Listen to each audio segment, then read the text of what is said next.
Welcome back, guys. In this video I'm going to show you how to find and install app called Rite Pharmacy.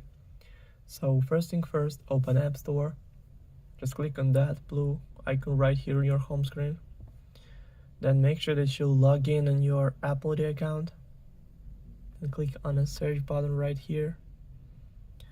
And in the search bar, type in Rite Pharmacy and go search right here.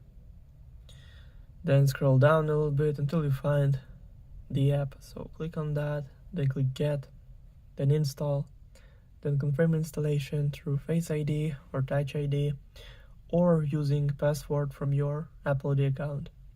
So now it's all done. The app is only 51.7 megabytes. Also, all links will be in the description of this video. Hope you guys enjoy. Thank you for watching. Please like and subscribe for more. Bye.